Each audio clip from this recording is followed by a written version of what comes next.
video for class 7 and today we have topic algebraic expression. This is chapter 6 from your book. और जो हमारा पहला term है वो है constant. Constant are the numerical numbers. ये सभी क्या होते हैं? न्यूमेरिकल नंबर होते हैं. Numeric number, numeric like 1 2 3 that's. So constants क्या होंगे? न्यूमेरिकल नंबर होंगे. वेरिएबल क्या होते हैं? Variable are algebraic number. Variable are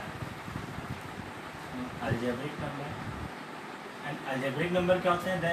these are the letters of English alphabet like A B C X Y Z, like इस तरह से M N P Q, ये सभी क्या है? वेरिएबल हैं. अब कांस्टेंट और वेरिएबल को एक कॉम्बिनेशन के तहत मैथमेटिकल ऑपरेशंस को यूज करके अगर लिखा जाए मल्टीप्लाई या डिवीजन के फॉर्म में, तो उसे हम क्या कहेंगे? एक्सप्रेशन कहेंगे. लाइक अगर हमने राइट किया है -8ab c, then that is algebraic expression. ये क्या है? एक अलजेब्रिक एक्सप्रेशन है जिसमें ये क्या है? एक कॉफिशिएंट का काम करेगा. किसका काम करेगा? कॉफिशिएंट का. ये क्या है? अलजेब्रिक एक्सप्रेशन है जिसमें -8 किसका काम करेगा? कॉफिशिएंट का काम करेगा. और ये सभी क्या है? वेरिएबल्स हैं. कौन कौन? ए बी सी, यानी इसे क्या कहेंगे हम? लिटरल कॉफिशिएंट कहेंगे. क्या कहेंगे? Literal coefficient. और इसे क्या कहेंगे हम? Numeric coefficient. क्या कहेंगे? किसी भी अलजेब्रिक एक्सप्रेशन में वो अगर वन टर्म का है, अब यहाँ एक ही टर्म लिखा हुआ था, सो इसमें जो उसका नंबर है वो क्या है? न्यूमेरिक कॉफिशिएंट है. और जो ए बी सी है वो क्या है? लिटरल कॉफिशिएंट है. अब मान लीजिए इसमें से पूछा जाए आपसे कि ए बी सी का कॉफिशिएंट कौन है, तो ए बी सी कौन है? लिटरल है. सो इसका कॉफिशिएंट कौन होगा? न्यूमेरिक कॉफिशिएंट होगा. ठीक है. तो इस तरह से जो है ये क्या है? एक्सप्रेशन है. यानी न्यूमेरिक कॉफिशिएंट्स और लिटरल कॉफिशिएंट्स मिलकर क्या बनाते हैं? एक्सप्रेशन का निर्माण करते हैं. इसके बाद जो है अब कॉफिशिएंट को पहचानने के लिए हम पहले टर्म को जानेंगे. What are term? मान लीजिए कोई एक्सप्रेशन इस तरह से लिखा हुआ है. ये भी क्या है? एक एक्सप्रेशन ही तो है. 8x² तो वही चीज़ें हैं. नंबर है, वेरिएबल है, फिर नंबर वेरिएबल. सो इनका कॉम्बिनेशन एक मैथमेटिकल ऑपरेशंस को यूज करके एक कॉम्बिनेशन क्रिएट किया गया है और इसे क्या कहेंगे हम? अलजेब्रिक एक्सप्रेशन कहेंगे. और इस अलजेब्रिक एक्सप्रेशन में कितने टर्म हैं इसे फाइंड करना है. सो इसमें कितने टर्म हैं? देखिए पहला टर्म यहाँ से शुरू करिए जहाँ पर पहली बार प्लस या माइनस लगा रहे. यहाँ लगा हुआ है. सो अब ये ब्रेक हो गया. ये क्या हो गया? पहला टर्म हो गया. दूसरा यहाँ से शुरू करेंगे, फिर आ गया प्लस, तो ये दूसरा टर्म और ये तीसरा टर्म. इस तरह से यानी प्लस या माइनस जब लगा रहता है तो हम क्या करते हैं? उसको वहीं से टर्म ब्रेक कर देते हैं. सो हमने देखा यहाँ पर 1 2 और 3 टर्म. कितने टर्म है? 3 टर्म है. इसी तरह से एक ये लिखा हुआ है 8x³ - 5x + 5x² + 6x - 7. ये इस तरह से लिखा है. तो इसमें कितने टर्म है? तो आप देखिए पहला टर्म क्या हो गया? ये हो गया क्योंकि माइनस लगा हुआ है. फिर दूसरा टर्म, ये तीसरा टर्म और ये फिर चौथा टर्म. इस तरह से इसमें 4 टर्म हो गए. याद रहे मल्टीप्लाई और डिवाइड टर्म को अलग नहीं करते हैं. मान लीजिए कि अगर इस तरह लिखा है 8/x/y + 7, तो इस तरह से ऐसा नहीं कि यहाँ डिवाइड लगा हुआ है तो आप जो है टर्म को चेंज कर देंगे ना. एक मल्टीप्लाई और डिवाइड टर्म को चेंज नहीं करते हैं. सो ये क्या हो गया? 1 टर्म हो गया, प्लस लगा, टर्म ब्रेक हो जाएगा, ये 2 टर्म हो गया. तो इस तरह से हम टर्म को पहचानेंगे.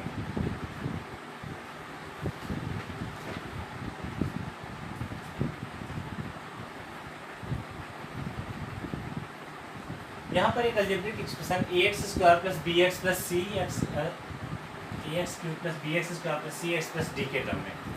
सो इसमें से कितने टर्म हैं? तो आप टर्म पहचानेंगे. तो पहला टर्म ये रहा, दूसरा टर्म ये रहा, तीसरा ये, और इस तरह से ये हो गया चौथा टर्म. यहाँ पर कितने टर्म है? टोटल टर्म की संख्या कितनी है? 4. अब 4 टर्म में इनमें टर्म के बाद आता है लाइक टर्म और अनलाइक टर्म को पहचानना. लाइक टर्म और अनलाइक टर्म। क्या होते हैं लाइक टर्म और अनलाइक टर्म? ध्यान से सुनना जरा। लाइक टर्म वो टर्म होते हैं जिनके वेरिएबल सेम एज हों, यानी सेम टू सेम हो। कहने का मतलब मैं कुछ यहाँ पर अलजेब्रिक एक्सप्रेशन लिखूंगा वन वन टर्म वाले और आपको पहचानना, ठीक है। -8ab comma -2b square 7ab comma -8b square comma 6ab square 3b square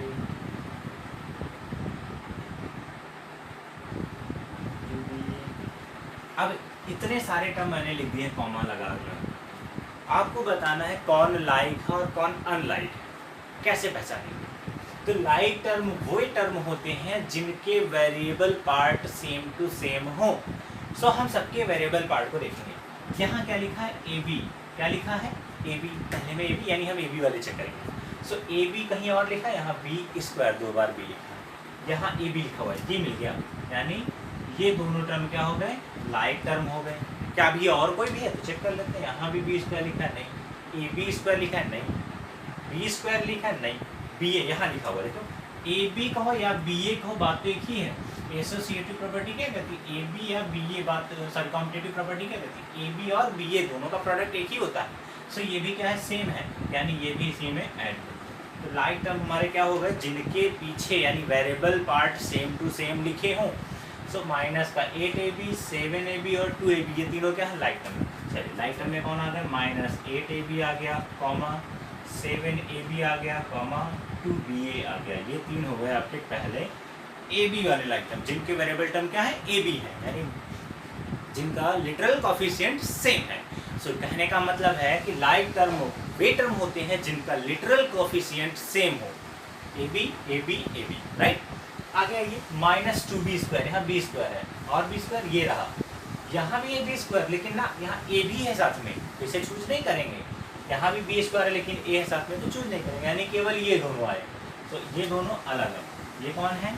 तो -2b स्क्वायर -8b स्क्वायर, ये दोनों भी क्या है? लाइक टर्म है। क्यों? क्योंकि इनके भी वेरिएबल पार्ट क्या है? सेम है, b स्क्वायर। सो इसी तरह से ab स्क्वायर कहो, b पर स्क्वायर लगा, यहाँ भी b पर स्क्वायर लगा और a लिखा हुआ है, तो ये भी दोनों क्या हो गए? लाइक टर्म हो गए। तो 6ab स्क्वायर किसके लाइक है? 3b स्क्वायर a के लाइक है।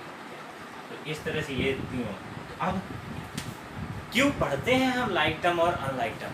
लाइक टर्म को हम इस तरह देखिए, हमने ये सभी लाइक हैं। सो इनमें हम आपस में कौन सा ऑपरेशन लगा सकते हैं मैथ का? तो वो लगा सकते हैं एडिशन और सब्सट्रैक्शन। याद रहे, लाइक टर्म्स पर हम एडिशन और सब्सट्रैक्शन ट्राई करते हैं। तो यहाँ पर यानी इन्हें हम ऐड यानी जोड़ या घटा सकते हैं, इन्हें आपस में, ना कि इसको ना, केवल ये। अगर मान लीजिए इनका जोड़ घटाना आ गया, या ऐसे लिख दिया कि -8ab में 2b स्क्वायर माइनस करिए, तो क्या ये माइनस होंगे? नहीं, ये कभी माइनस नहीं होंगे। इनको ऐसे ही राइट कर दीजिएगा, यही आंसर हो जाता है। लेकिन जब लाइक टर्म लिखे रहे ऐसे, यानी जिनके लिटरल कोफिशिएंट सेम हो, तो हम उन्हें जोड़ या घटा सकते हैं। जैसे अगर कहा जाए कि ऐड देम, इनको जोड़ दीजिए, तो इनका जोड़ क्या आएगा? तो वो चेक करते रहिए। माइनस इनको क्या करना है? ऐड करना है, ऐड देम। बिकॉज क्यों ऐड करने के लिए कहा? क्योंकि they are like term. Like term क्या होते हैं? ऐड या सब्सट्रैक्ट हो जाते हैं। ध्यान रखिएगा ये बात। माइनस का 8 प्लस का 7 कितना हुआ? माइनस का 1। माइनस के 8 में प्लस का 7 जाएगा, माइनस का 1 एंड प्लस का 2, माइनस का 1 और प्लस का 2 प्लस का 1, यानी क्या बचा? प्लस का 1। और उनके पीछे क्या था? सबके ए बी था, तो ए बी राइट कर देंगे। यानी लिटरल कोफिशिएंट कहा जाए तो सिर्फ नंबर घटते या बढ़ते हैं, लिटरल कोफिशिएंट घटता बढ़ता नहीं है, वो उसके साथ जरूर रहेगा। अगर यहाँ 1 बचा तो ए बी, अगर कुछ ना बचा होता तो 0 ए बी मतलब 0 से किसी भी नंबर में मल्टीप्लाई करें, वो चाहे अलजेब्रा का हो या फिर नंबर का, तो वो 0 ही होगा। सो कहने का मतलब क्या है कि लिटरल कोफिशिएंट जो घटते बढ़ते या जो है जुड़ते नहीं हैं, वो केवल नंबर घटते बढ़ते हैं। क्लियर?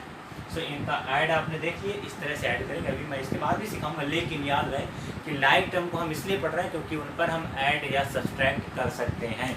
यदि अनलाइक टर्म का ऐड और सब्सट्रैक्ट आया तो बस उन्हें ऐसे ही राइट कर दिया जाएगा, उन्हें हम जोड़ घटा नहीं पाएंगे। क्लियर? ये बहुत ध्यान देने योग्य बात है।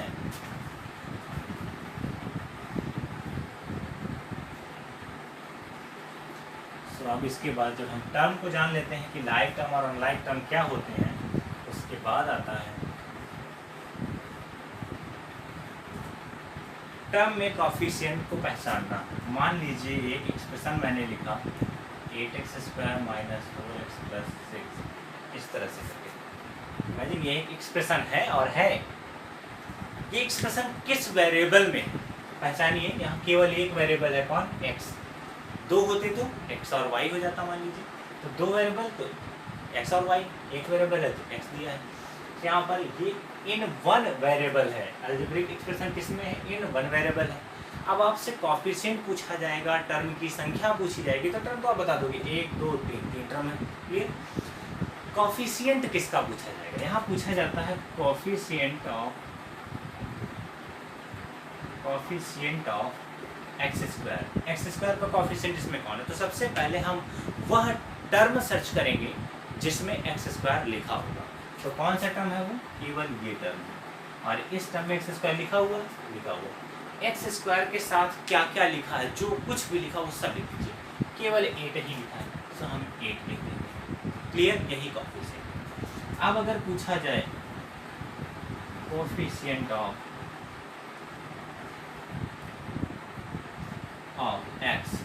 x का कॉफिशिएंट, तो आप x वाले टर्म को सर्च करिए। ये रहा x वाला टर्म,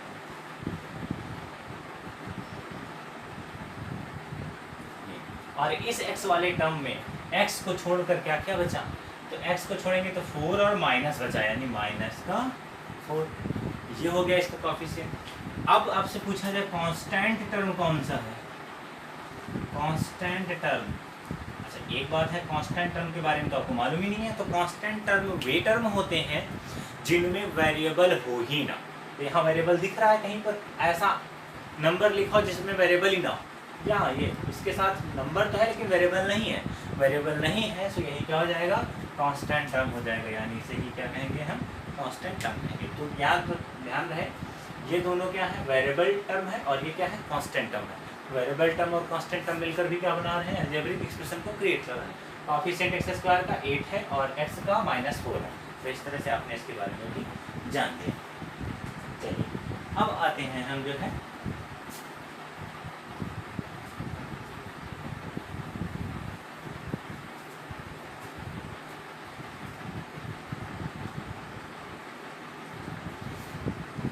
पॉलिनोमियल में आते हैं। इसमें आएंगे हम पॉलिनोमियल। क्या होते हैं ये पॉलिनोमियल? पॉली मीन्स मैनी और नॉमियल मीन्स टर्म।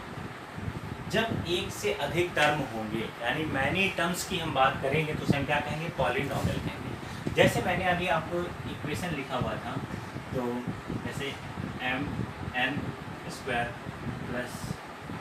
2mn, ये लिख दिया। तो यहाँ आप देखिए, एक और ये दूसरा टर्म, दो टर्म है। दो टर्म है तो ज़्यादा टर्म है, तो हम क्या कहेंगे? इसे मैनी टर्म में, यानी इसे क्या कहेंगे हम? पॉलिनोमियल। पॉलिनोमियल लेकिन किस में? अभी तो हमने अलजेब्रिक एक्सप्रेशन पढ़ा था x में, तो यहाँ पॉलिनोमियल किस में है? mn में है। तो हम बात करें पॉलिनोमियल या अलजेब्रिक एक्सप्रेशन की, तो बात केवल इतनी होती है कि अलजेब्रिक एक्सप्रेशन यानी अलजेब्रा और जो है नंबर दोनों मिलकर लिखे जाए तो बस वो अलजेब्रिक एक्सप्रेशन है।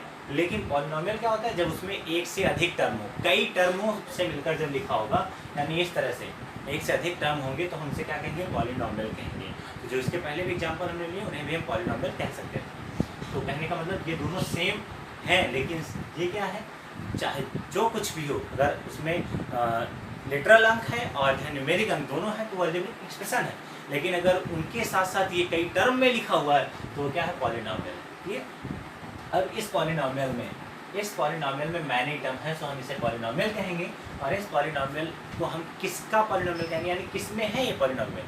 तो इसकी वेरिएबल की बात की जा रही है, यानी यहाँ वेरिएबल कौन कौन है? m और n है। दूसरा अगर हम एक एग्जाम्पल लें, 7y² प्लस 9y प्लस 2। तो इसमें कौन है? इसमें केवल y है केवल। सो ये पॉलिनोमियल इन y है, ये पॉलिनोमियल इन mn है, ध्यान रहेगा। सो अब हमने पॉलिनोमियल जान लिया कि मैनी टर्म वाले को हम क्या कहेंगे? पॉलिनोमियल कहेंगे। लेकिन पॉलिनोमियल जरूरी है कि अब अगर एक ही टर्म कंटेन करता हो तो क्या कहेंगे, दो टर्म हो तो क्या कहेंगे, तीन टर्म हो तो क्या कहेंगे। सो इनके लिए अगर मान लीजिए किसी पॉलिनोमियल में सिर्फ एक ही टर्म है तो मैनी टर्म वाले को क्या कहते हैं? पॉलिनोमियल कहते हैं। और किसी पॉलिनोमियल में अगर वन टर्म कंटेनिंग है, लाइक इस तरह से -8x लिखा हुआ है, या फिर केवल 2 लिखा हुआ है, या फिर 3x² केवल लिखा हुआ है, इन तीनों में कोई अकेला ही लिखा हुआ है तो इसे हम क्या कहेंगे? मोनोमियल कहेंगे। क्यों कहेंगे मोनोमियल? क्योंकि मोनो मतलब होता है वन, अमियल यानी हो गया टर्म।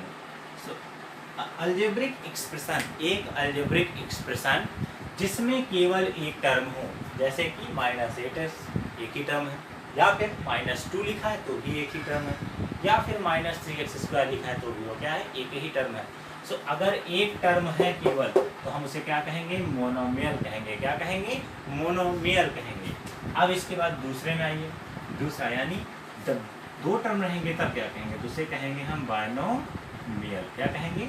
बायनोमियल कहेंगे। जैसे 2x + 3, यहाँ देखिए दो टर्म है, 1 2 हो गया, या फिर -5x + 6, यहाँ भी क्या है? दो टर्म है, या फिर एक और एग्जाम्पल ले लेते हैं, 3x² + m, यहाँ भी क्या है? दो ही टर्म है, 1 2 1 2 1 2 है ना। तो दो टर्म वाले को क्या कहेंगे हम? बायनोमियल। बायनो मतलब 2, अमियल मतलब टर्म, 2 टर्म वाले को हम बायनोमियल कहेंगे। इसी तरह से जब 3 टर्म रहेंगे तो हम उसे ट्रिनोमियल कहेंगे। क्या कहेंगे? 3 टर्म वाले को ट्रिनोमियल। क्या कहेंगे? ट्रिनोमियल। चलिए देखिए 3 टर्म वाला किस तरह लिखा होगा? इस तरह लिखा होगा, ax² + bx + c, एक टर्म, दो टर्म और तीन टर्म। तो इस तरह से जब अगर लिखा रहेगा तो उसे हम क्या कहेंगे? ट्रिनोमियल। ट्रिनोमियल क्यों कह रहे हैं? क्योंकि इसमें ट्राई यानी 3 और मियल मतलब टर्म, तो 3 टर्म होंगे तो हम क्या कहेंगे? उसे ट्रिनोमियल कहेंगे। और मान लीजिए कि अगर 3 से अधिक टर्म हुए तो इसे क्या कहेंगे? हम पॉलिनोमियल कहेंगे या मल्टीनोमियल कहेंगे। तो आगे आते हैं, यानी अगर 3 से अधिक टर्म हुए तो उसे क्या कहेंगे? हम मल्टीनोमियल कहेंगे। अब आते हैं हम पॉलिनोमियल की डिग्रीज के बारे में। किसमें आएंगे? डिग्री। क्या होती है डिग्री? कोई एक एक्सप्रेशन में लिख देता हूँ पहले, 8x³ + 3x² + 5x +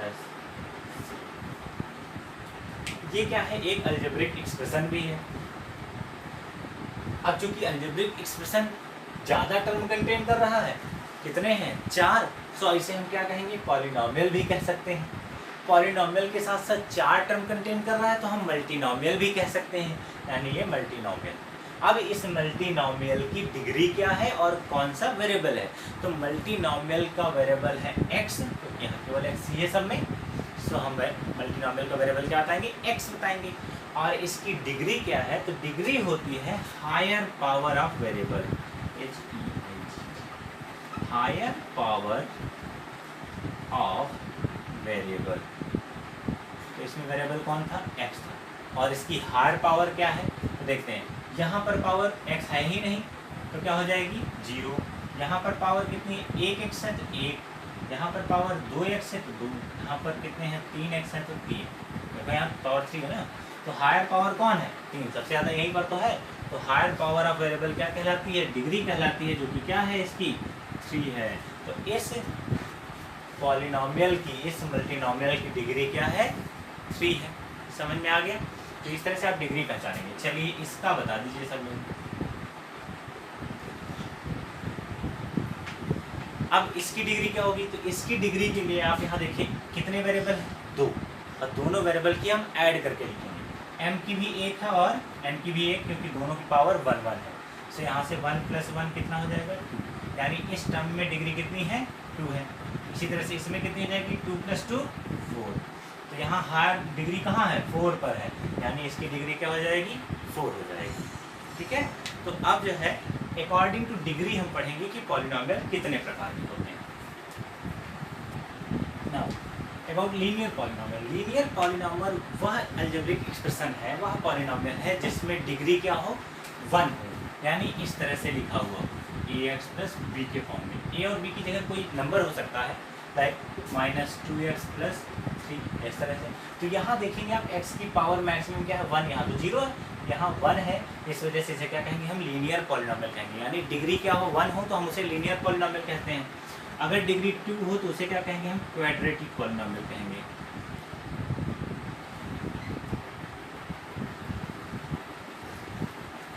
यानी ये किस फॉर्मेट का होगा, तो ये इसका फॉर्मेट होगा ax² + bx + c। यहाँ पर हम a b c की जगह पर कोई भी नंबर पुट अप कर सकते हैं। तो ax² + bx + c, यानी यहाँ हायर डिग्री क्या है 2 है, तो इसे क्या कहेंगे हम क्वाड्रेटिक पॉलिनोमियल कहेंगे। मान लीजिए अगर 3 हो तो क्या कहेंगे, तो उसे हम क्यूबिक पॉलिनोमियल कहेंगे। क्या कहेंगे,